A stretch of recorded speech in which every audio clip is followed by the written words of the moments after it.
Sherry.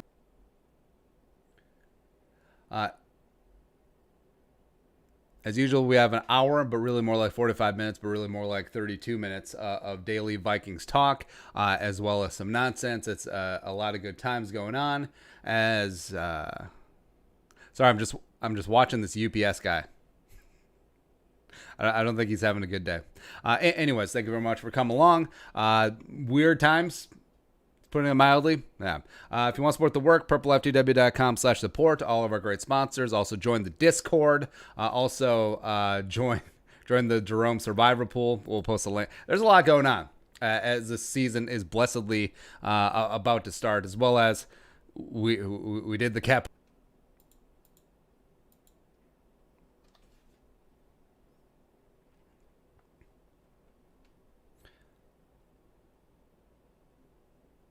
Apologies if we have some minor disruptions. Currently just rendering a video, and that always takes up just slightly a little bit of bandwidth. But I'm not talking about important things at the beginning because that's how we roll. So we got Q&A. Didn't have an add-on question because sometimes I'm just not creative. That's actually most of the time. Let's see, what else do we have to do? Check out the Teespring store down below, as well as if you use promo code GBTears, you save 15% off the entire store. Check that one out. I'm glad I said that, otherwise producer Alec would kill me.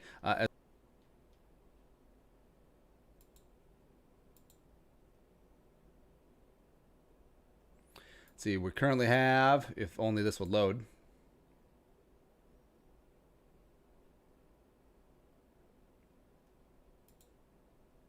Whatever. We have like 100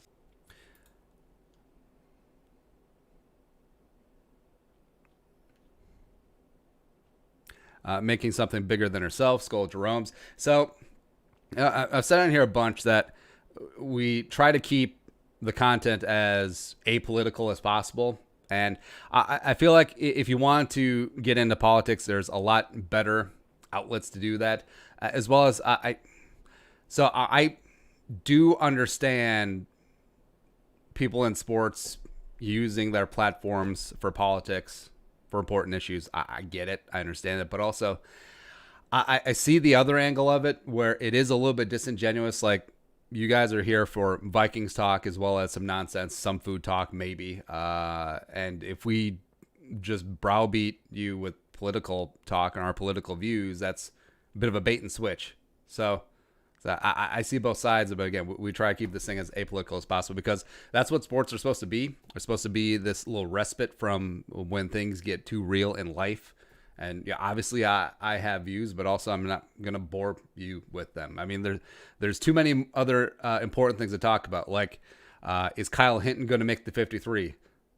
What's the best beef jerky recipe? So, you know, Jason Sash. Oh, also annoys me too. Every time someone says, use your platform to talk about politics. Well, it's always, hey, use your platform to only talk about the politics that completely agree with mine. If you use your platform, otherwise, no. So, Jason Sash, as you were growing up, being a Vikings fan, were there any times that you thought you should change teams or maybe just stop watching football altogether? No, not really. Like, as a kid, the Vikings were, first and foremost my numero uno team, but also I did moonlight with some secondary teams, but never thought about switching overall, and of course never thought about stopping watching football. Like, I remember I was a kid when the Jaguars and the Panthers first busted on the scene. Was it 95? Yeah, 95, because 96 they both made the respective conference championship games as second-year teams. But yeah, because I remember that the marketing for both teams was really strong, especially the Jaguars out of the gate. So there was, like even in rural Minnesota, there was Jaguars gear all over the place. I had a Jacksonville Jaguars clock, which is actually pretty awesome. Let's see, Jackson.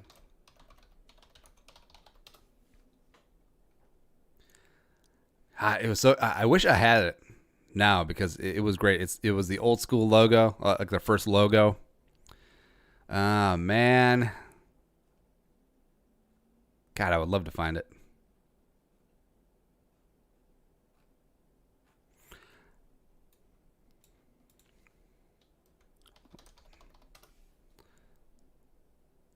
Yeah, but anyways, it was like this logo on a clock, if you can imagine that. And that thing was great. I missed the shit out of that clock. That was awesome. But so I like the Jaguars because the Jaguars were actually good for a hot second because they had Mark Brunell, they had Fred Taylor, they had Keenan McCardle, they had Jimmy Smith, they had Tony Baselli before he fell apart. They had Tony Brackens. They had a lot of talent, man. The Jaguars were good for a hot stretch, but then not so much. But yeah, never really considered actually changing affiliation. Let's see here. Actually, yeah, let's know where we're watching from at the beginning, and then we'll give a couple of shout-outs as we go. All right, so next up is Shawn Johnson.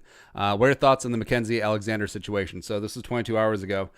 We did the video about it yesterday, and then this morning we talked about they found him alive. That's amazing, man, because after 3 days, you start getting worried, right? Because it's not, especially in August, in Florida, in the swamps. I mean, it's tough. It's a tough situation. But the fact that they found him alive, apparently from the sounds of the sheriffs, he's good to go. It's just amazing, man.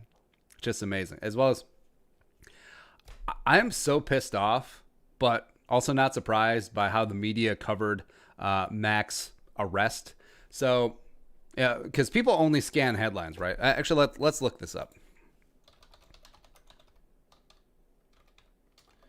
All right, so we're just Googling Mackenzie Alexander, and then we're going to hit the news tab. Let's see. Found. Bengals defensive back released from jail. Bengals defensive back released from jail. Missing father found alive. Don't you think that the latter part should lead the headline? It's weird. What we know about Mackenzie Alexander's Florida arrest, blah, blah, blah. It's just so annoying, man, because adding context is important because, yes, I understand that headlines of NFL player arrested, like that will get clicks, that will lead. But the fact that the context is missing, that his father was missing, guy that he's extremely close with, Mac is a big family guy, and then all of a sudden you have the guy who last saw your father alive, the one who left him, and then you're gonna beat that dude's ass. So that is slightly different than an NFL player starting a fight at a nightclub, right? But there's no distinction there. It's so sickening, just is. Yeah, and obviously, Mac's gonna walk on these charges because, I mean, even if you're the guy who got that ass whooping, was like, yeah, I kind of deserve that. But anyways, phenomenal. Brian Kahukin. Mac got arrested in Florida. Wayne's out with injury. Looks like the national media jabronis didn't know what they were talking about with the Sarah cornerback group is in big trouble. It's already a disaster. Now I got home and closer kind of dancer, lighting the world on fire. It's a good day to be a Vikings fan. Yeah, they didn't even mention Rhodes. It signed his 1 year, $3 million deal with the Colts. Oh, Lord, how the mighty have fallen. 2017, first team All-Pro. Then 3 years later, you're just like, near league minimum deal. It's great. Oakview. What's the earliest round Justin Jefferson should be picked up in fantasy? Same with Kirk. Kirk later. I mean, I'm a big quarterback is a quarterback guy unless it's Lamar Jackson. Jefferson, depends on number of teams, depends on PPR. I feel like PPR should be higher than a standard scoring league. But just say standard 10-team league. 7th round, 8th round, somewhere in there. I'm always, so for me, like, I don't play fantasy football seriously. I'm in 3 leagues. Yeah, that severely got pared down. But one of them is a free league with a bunch of friends from college that we've been doing since 2003 2003. And the other one is just a charity league. So 16 of us get together. We throw $50 in a pot each, and that all goes towards Toys for Tots.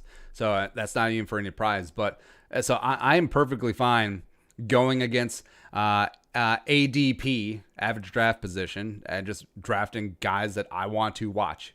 And as stupid as it sounds, if given a decision of who to start that week, and one player plays at noon, the other player plays in a primetime game, like a Thursday or a Sunday night or a Monday night, I will start the primetime player just because I want something a little bit extra to sweat.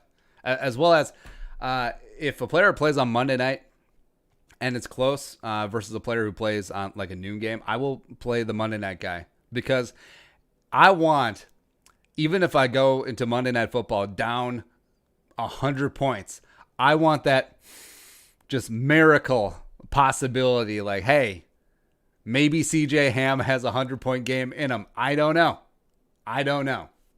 But I'm going to find out. Ethan Griffith. I'm starting to get worried about Jeff Gladney. Should I be? Keep up the good work and positive King Jerome. Nah. I mean, Gladney's super talented, although he's old AF. He's 62 days older than Mike Hughes. But they are easing him back in. He is starting to get some snaps in with the nickel. He's starting to look good, which is great. As well as, so we're doing a video tomorrow, and starting to get pissed off about people freaking out about, well, where's DJ Wanham and where's James Lynch? The fact that they're only getting third-team reps, the fact that they're already lapped on the depth chart by Jalen Holmes and Cheeseburger Eddie Yarbrough and Anthony Zettel and blah, blah, blah. It doesn't look like they're going to be making up any ground anytime soon. But put it in perspective. So if you're an edge rusher coming in for the Vikings, Andre Patterson, he's going to teach you a thing or two. He knows a thing or two about edge rushers. And that's going to take a little bit of time because you look, Brian Robinson was a 09 fourth-round pick. He didn't start until year 5, full-time starter. Started a few games as a rookie due to injuries. And then you look at... Actually, what year was Brian Robinson?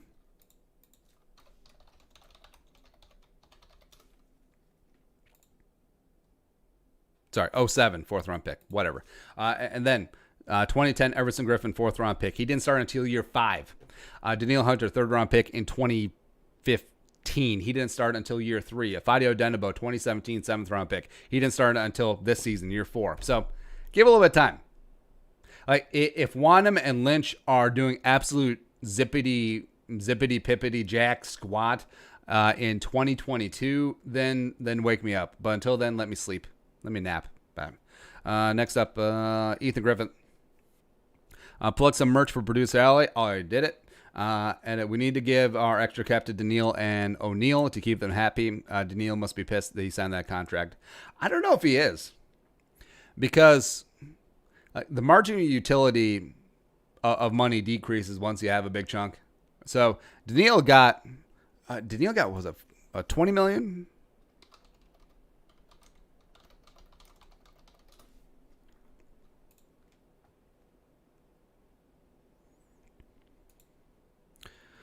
All right, so Danielle Hunter got $40 million guaranteed on his extension. He got $15 million signing bonus. So when he signed that deal, he got direct deposited $15 million that day, which was probably 3x his career earnings up to that point.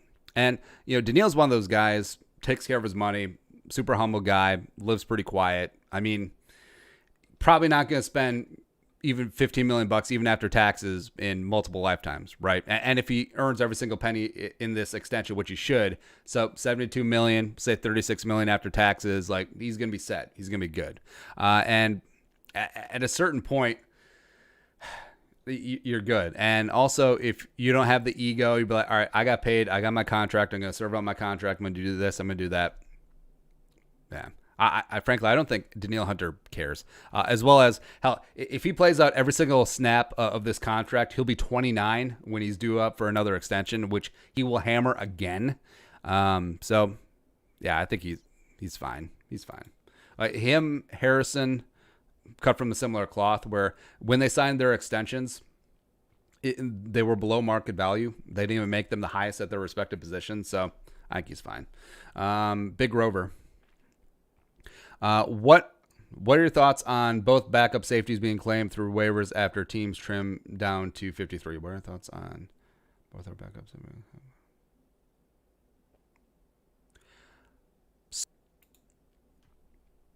Yeah, if they let go of Metellus, I don't know if he would get picked up. Same thing with Brian Cole. I guess we'll see this evening if Brian Cole was picked up on waivers.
There we go. All right. Yeah, apologies. I'm not sure what's going on with the internet right now. There have been a couple of like blips earlier in the day, so I don't know if it's heat related or if Charter's dicking with my internet. I don't know. All right, so a couple of shout outs. Let's see here. Caleb Carter Skull from Lakeville, South Metro, representing. Charlie Boltman Skull from Tokyo, Ohio, or like the other Tokyo. Tree J Skull from Badness Heights. What up? Traveler Skull from Washington State. Great apples. Wonderful. Pulford Skull, Nashville. What is up? 49ers fanboy. Hello, Niners fan, but I still decided to subscribe. You're in good company. Except just wait until we start talking ish about the Niners. Jason Sage, Skull from Mankato. Mankato is a great town. And I felt a lot of melancholy leaving there for the final training camp because, like, I may never return to this city. Because I don't know, like, what reason would I have to return? It's a great town, don't get me wrong, but what is one of my kids going to go to Mankato State University Community College? No. I will say no. I will say nay. Nah. Let's see here. Nick Doroff Skull from Anoka. What is up? Eric Hansen, Arlington, Minnesota. Zach Ballas getting out. Skull from Blomquist, Minnesota. Wolves.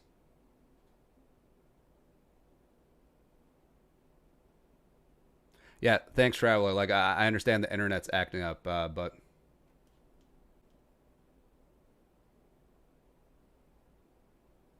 All right, so back to the questions. Porford Skull, is it time to consider trading, signing defensive end, Clowney or Ngakoue? Even though it would involve draft capital, I would prefer Ngakoue to Clowney. I understand. Like, you're giving up a first. You have high hopes this year. Late first for Yannick. And then, if you're unable to sign him long term, you get a 2022 compensatory pick, likely a third rounder if he signs somewhere for big money. I'm okay. I would be okay with that. But I do go back to what Dom Capers is saying about the Vikings using different looks, multiple fronts this year, and is there a way to get Anthony Barr involved on the edge? I think they may have to, just out of practicality if they stay in house. Stanley Morris, who's winning a fight, Kluey or Locke? I would take Locke, even though he looks like the younger brother from Malcolm in the Middle.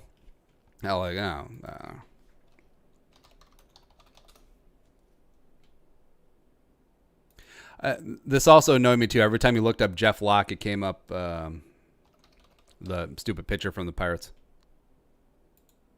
Yeah, Jeff Locke looks like the little kid from Malcolm in the Middle. All right, so look at that.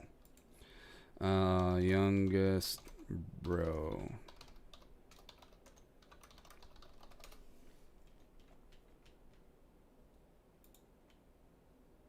Yeah, that is Jeff Locke. That is him right there. Actually, that might be closer too. Yeah, this guy. That kid. Yeah. So even though Locke looks like that, I may take him because I feel like Kluey he may not even fight because of like some pacifist protest or something like that. I don't know. Walsh versus Forbath. So even though Walsh is jacked, he's like the size of a hobbit. And Forbath, I mean, it's Cobra Kai.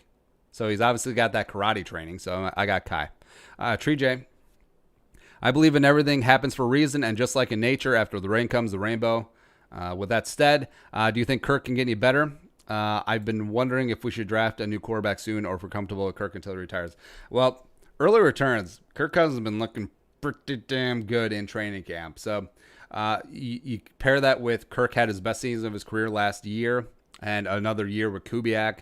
Kubiak does get the best out of his quarterbacks because we mentioned in the video that, all right, so Kubiak won a Super Bowl with 2 Super Bowls with the corpse of John Elway, turned Matt Schaub into a Pro Bowler, won a Super Bowl with the corpse of Peyton Manning as well as Brock frickin' Osweiler. He went 5-2 with them, so he could get a little bit of something out of Kirk. And I mean,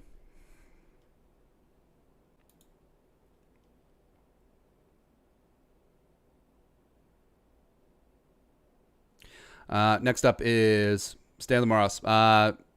Through tough times personally, through tough times as a nation, I'm glad myself and others can turn here to such a trivial and lighthearted show such as yours to count as a distraction from it all. And that's sir, I thank you for what you do, Andy Skull forever. Hey, thank you for coming along. Because yeah, things can get too real sometimes. Seth V. Herman. If you had to choose between having Justin Jefferson and Terry McLaurin on the Vikings, Terry McLaurin, scary Terry. Who would you choose and why? Jefferson obviously is going to be a stud, but I really like McLaurin in the draft last year. Ended up going 3rd round to Washington. Was just an absolute friggin' beast at Ohio State. He was just great. He was just really, really good. But yeah, I'll go with Jefferson, although, I mean, that one is pretty close. I think Terry McLaurin might be an all-pro this season. Eric Hansen. Hypothetical question. Week 6, all returns to normal. No worries about COVID. Stadiums are full, and NFL says those who opted out may return after Week 8. Which players decide to return, and how does it affect the season? Every single player who took the $150,000 stipend, which is actually a loan, they're back in. They're like, baby, I got to pay off this marker. So they're back in. I don't know if Pearson would opt back in. I don't. I don't really get that vibe that he would just be like back in. Samuel Salinger Skull. Who was your vote for Vikings Comeback Player of the Year in 2020? Mine is Barr. Also, do you think Kendricks will be an All-Pro again? Yes, I think Kendricks will be an All-Pro again, as well as enough with the Bobby Wagner filleting. Like, dude was good. But no. So, yeah, Kendricks is the best middle linebacker in all of football, the best off-ball linebacker in all of football, full stop. It's your Comeback Player of the Year for 2020. Hughes is a good candidate. I don't know. If Dalvin like ascends the heights and has like a 2,500 yard from scrimmage season, would that count? Even though he played 14 games last year, it would be pretty crazy. Next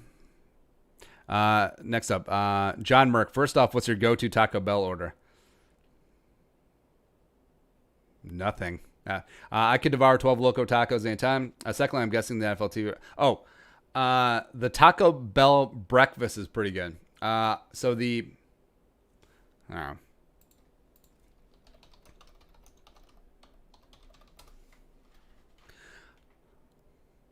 I'm definitely a breakfast slut. I could eat breakfast foods any time of the day. So the breakfast Crunchwrap Supreme, I'd be in on that early. God, no, this is so funny. I was like, this is not a taco. Like, I understand it's folded up like a taco, but this is a waffle, some sausage, and an egg. And then you just fold it up like a taco. This is not a taco. But honestly, like this with some hot sauce, baby, you got stew going. Yeah, so, I would order breakfast. Do they do 24-hour breakfast? Because they should. Because, well, imagine, so you're drunk at like 3 a.m. and going through the drive-thru. Well, as the passenger, of course, safety. Just getting some of those breakfast items. Shit. Second, I'm guessing NFL TV ratings are going to take a big hit, just like the NBA and MLB did. Maybe not as harshly, but still something. How does that affect next year's cap? I don't think NFL ratings will take a big hit. NBA's ratings are in the tank, which, there's a lot of extraneous factors that lead into that. MLB to best, I believe is doing fine. Although I think that just with the weirdness of this entire off season, their respective seasons, it could play a part in it as well. But NFL, I mean, if they're on schedule, I mean, it's still going to be football season as opposed to starting the season, stopping, restarting, just like NBA and MLB did. So I think NFL ratings will be higher, especially if there's few to no fans allowed in the game, because those fans who would have gone to the game obviously love the team, so they're going to be involved, so they're going to watch on TV. So I think that ratings could actually go up, pending on some other factors. Zach Ballas. So on the Vikings YouTube channel today, they mentioned Skolka punted for the first time at camp. What was he doing the whole time? Well, the first team offense never had to punt, so I don't know, but he's probably fine. Pulford Sculp. Washington football team released Thaddeus Moss. Would it be worth it to sign him, stash him, develop behind Rudy? He's the size. He's the same size as Irv, not as fast, but he can get the ball and box out like A2. He and Irv would be fun to watch together. Skull.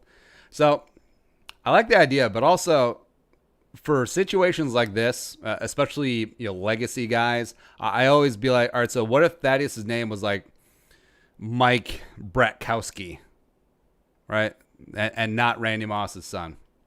So Thad's got great hands. He's a solid blocker. In fact, he's a very good blocker, but his receiving production just isn't there. Like, so he was originally at NC State. I think he was a teammate with Bradbury for a year. Then he transferred, eventually ended up at LSU. But also, so he went out drafted for a reason, because I think that teams were scared off by his foot issue, as well as, he doesn't have all the measurables in the world. Plus, I mean, if he didn't have that monster game in the national title game, that one where Clemson was just trying to take away Justin Jefferson, double, triple teaming him, still went off for 9 catches, 100-plus yards. Woo! But, Thaddeus Moss having 2 touchdowns in the national title game, I don't even know if he would have been in contention for even like a priority UDFA spot. So, I mean, if he's sitting out there, sure. But I think they're pretty happy with Tyler Gronklin at this point, as well as they like Nakia Griffin-Stewart. They're pretty much over Brandon Dillon, so TBD. Next up is Nick Doroff. Who on the Minnesota Vikings roster would be the most fun to do karaoke with? Kirk, because he would be so bad, but he would get so into it. Like, he'll be in the car and he'll be playing some Creed. With arms wide open, under her shirt. He'll be trying to sound like Eddie Vedder. No, Kirk singing Creed will sound like Eddie Vedder singing Creed. Eddie Vedder doing a Scott Stapp impression. Luke K. I think I'm going to make a nice queso for the Vikings game. Do you have a good recipe or a good ingredient to add? I don't know. Like, queso for me is pretty straightforward. It's literally Velveeta and meat and like heat, maybe some chilies in there. I'm always a big just add sausage to everything. That solution to everything, just put sausage in it. But no, brown up, and by brown up I mean like actually. All right, so a couple things. Dry your meat before you cook it.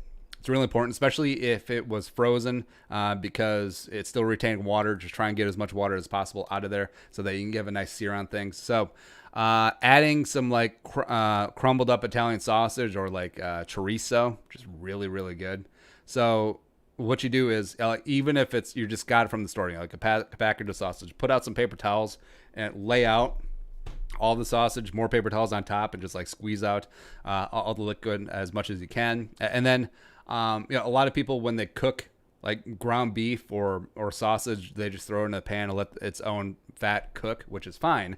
But a little bit of olive oil or a little bit of butter, and just really get that instantaneous fat heat going, and then put the meat in. And once you give it a first stir, break up the meat, don't touch it for a couple minutes. Like, you almost want it to cook through just on the bottom, because then you'll get a nice dark crust on the bottom of that mix, because color is flavor. So get that up, and then finish browning the sausage, and then afterwards, don't leave those in the pan. Don't leave like those bits around, because that's all the flavor too. So take a little bit of water or a little bit of stock and just like scrape.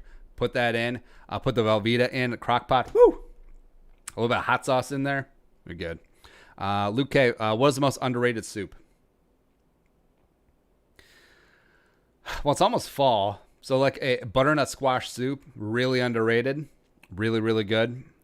So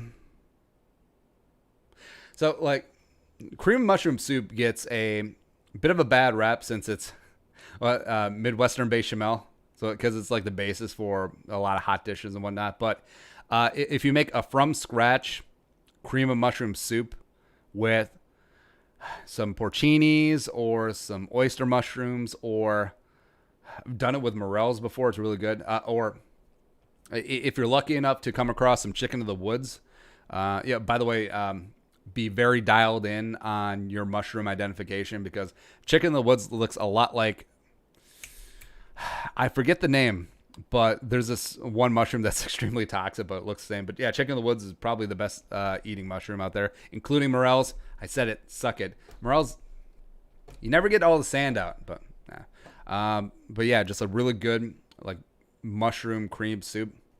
Really, really good. Derek Dortiga, in watching your videos, I hear that you talk about what you see in practice. Are you able to watch practice? If so, how? That's like asking David Blaine's like, hey man, how you do your tricks? We do get information. Zach Ballas, wife and kid are going out of town this weekend. I'll have the place to myself this weekend. What should I do? Well, is your girlfriend in town? No. Is there anything going on this weekend? Oh, so since it's football season coming up, here's what you should do. Clean the house top to bottom. If there's like a honey-do list, completely hammer that out, get it done. And, the wife and kid, they come back to this spotless, immaculate home. She probably thought that you were going to trash it, be a slob, have pizza and wings all over the place. But no, the castle, immaculate.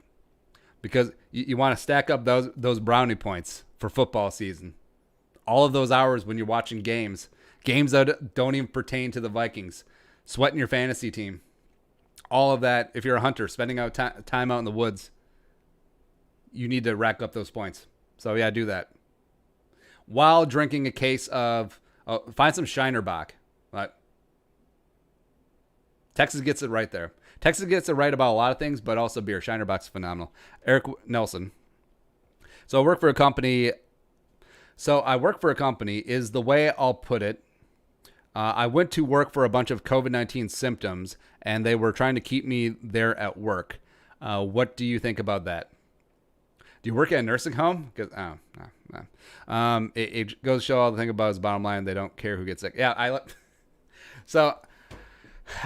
like that companies. So they're like checking the boxes of, like, hey, we're taking COVID seriously. We have some sanitary wipes, even though it's been shown that COVID doesn't transmit on hard surfaces. But I think people and companies are just groups of people. They're sort of over the lockdowns are sort of over everything like that. So they just want to get back to normal, as well as, a lot of these companies are just barely hanging on. They have some payroll protection loans, that they have some things like that. But if you actually do have the symptoms, I think it's wrong for them to heavily imply that you keep working. Because just beyond a humanistic standpoint, because obviously if you're sick, you want to take care of it and isolate yourself. But from a bottom line standpoint, like, what if you really do have it and then you give it to every single other employee that they need on those front lines getting the job done? So the entire workforce is going to be out. It's going to put production or whatever your company does behind the eight ball even more. So it's what was it? Doing the right thing through perverse incentives. Well, not perverse, but A profit motive leading to the moral decision. Sometimes it coincides. That should be it. But next up is LM. What position does Messi play if he signs with the Vikings? Saying kicker is the easy way out. Punter. No. Messi's not a big dude. How big is Messi's like 5'4", man.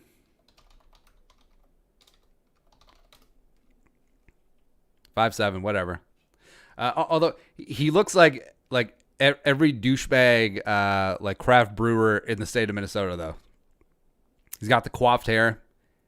He's got the beard that is manicured, but not so much.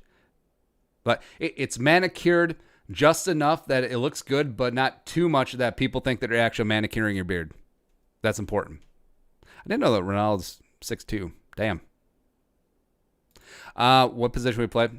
Well, he's quick. He's got great footwork.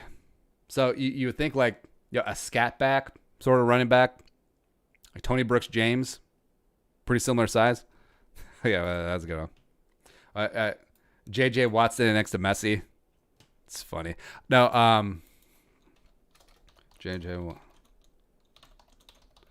No one, like people, like you don't realize how small J.J. Watt is in comparison to Yao Ming until he's standing right next to him, which is like, you don't realize how big Yao Ming is. Like this looks like a picture of like a big brother and little brother situation, but J.J. Watt is like 6'6", 280 and just like jacked. Injured, but yeah, like jacked. All right, so Yao Ming, J.J. Watt, Mike Greenberg. So Greenberg would be about right here on Yao Ming. Like Greeny, I don't even think Greenberg comes up to Yao Ming's nipples. I don't think he does. Unless Yao Ming's got some droopy nipples, which maybe. We don't know. All right, next up. Oh, so running back. Except not like a between the tackles running back for sure, but scat back type of running back. Eric Hansen. It's March 2021. Vikings recovering from a 10-point COVID Bowl loss to the Chiefs and 11-5 season record. They re-signed all major contributors. Harris Cook is the return of Michael Pierce the factor that gets the win in the post-COVID Bowl. Well, how did they lose? Was it Clyde Edwards-Helaire running for 200 yards or Michael Pierce all of a sudden going to play defensive back? I think he's nice, but I don't know if he's the X factor. Maybe drafting Penny Sewell, trading up heaven and earth, just getting him. Tree J, or no, we need to start leaking that Penny Sewell killed like 17 guys. Maybe he'll fall to the back end of the first round. One or two guys, maybe mid first round, but if you want to get all the way to 31, lots of guys. Tree J, hope the family and everyone is good. Hey, thank you. Charlie Boltman. Let's say we're in a 3-year Super Bowl window based on the ages of Cousins, Thielen, Cook, Kendricks, Harris, and Harrison.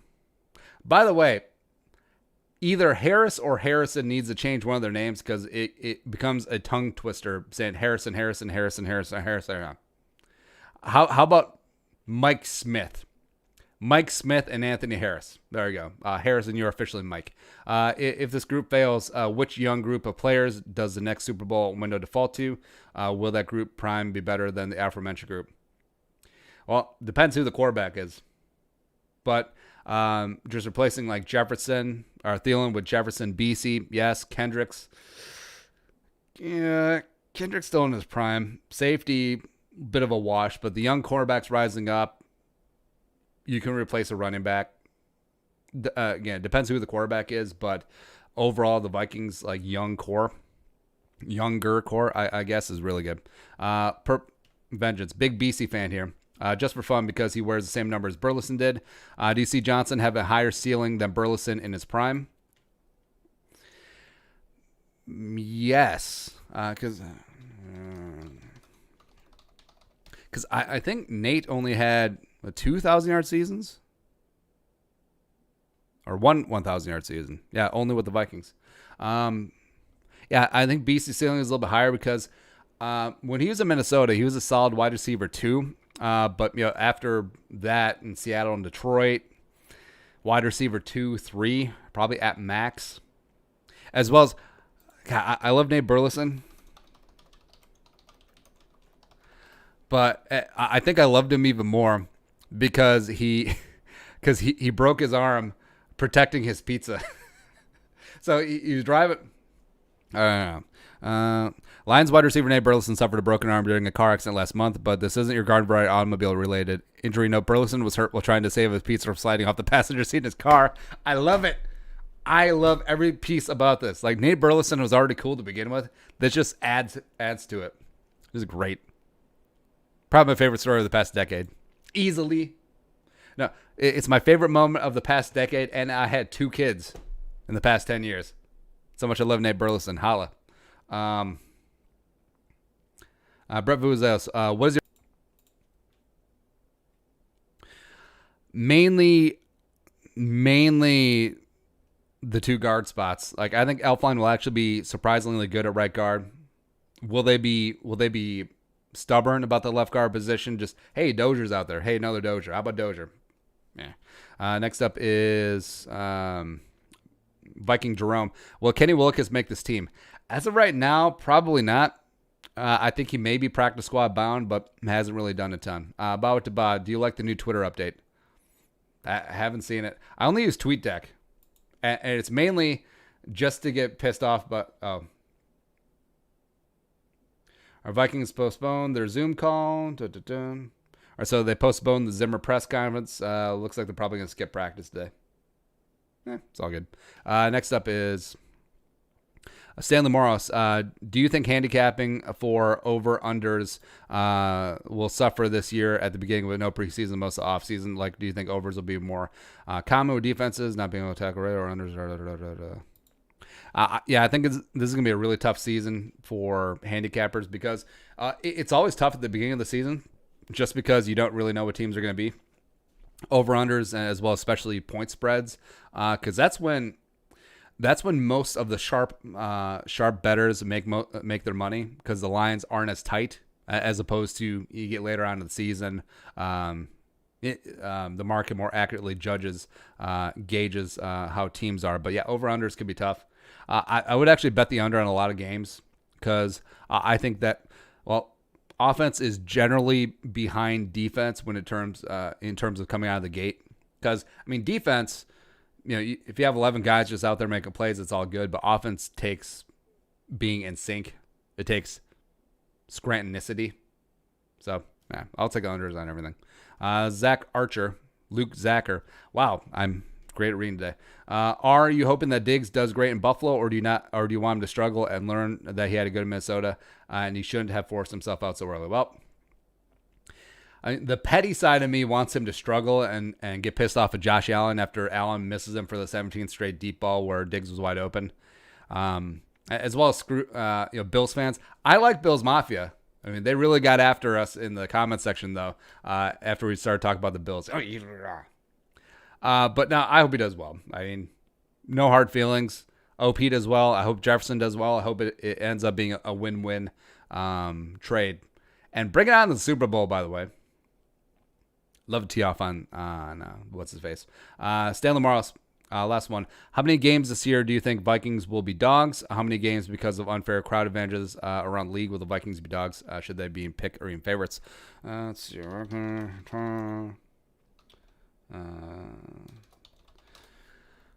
Blurred lines, you know you want them. So I believe these are just opening lines, so these don't have crowds factored in. Let's see. So 1, 2, 3, 4, 5, 6, 7, 8. All right, so as of right now, the Vikings are dogs in 8 games, favorites in 7, and then TBD week 17 against the Lions. Oh, yeah, because you don't know if the Vikings are going to be resting players. So I do understand because they are dogs mainly in the road games. Yeah, at Indy, at Houston, at Seattle, at Green Bay. Well, Chicago's favored. I get it. Pretty mad about it. Oh, ooh. And so, yeah, the Vikings home dogs against the Cowboys. Don't agree with that. Vikings 11.5-point favorites against the Jaguars. Buccaneers, interestingly enough, even at home, 0.5 favorites. Saints, All right, so the Vikings are only home dogs, one game. You know, that's a half a point against the Cowboys, so it's whatever. So, yeah, I think it's fine. Yeah, there you go. All right, so that is the live stream today. You guys are the best. Thank you very much, Jeromes, for coming along. Tomorrow, Friday, 9 a.m. Central Time, live stream on Friday. You know what to do. purplefdw.com/support. Join the Discord. Join the Survivor pool. Actually, let me get that link for that because I'm good. Oh, we have 118 Jeromes in the Survivor pool. Wait, hold on. So I'm a survivor. I'm not going to give up. I'm not to do something. Okay. Let's see.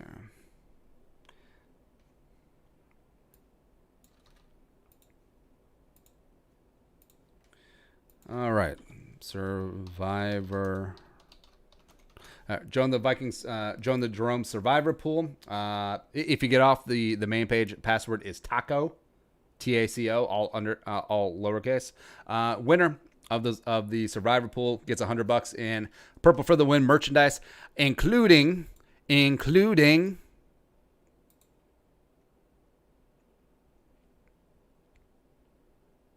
only I had this ready. The brand spanking new Purple for the Win Capology Thug Life shirt. Now, we have to call it that for legal reasons, but yeah, get yours. I got mine ordered. I'm going to wear it on all the videos. In fact, I might just get this tattooed on myself. I don't know. We don't know. We'll do it live on the air. But that's it. Vike Flair will be making his triumphant return in a video tomorrow. Come along for the live stream, 9 a.m.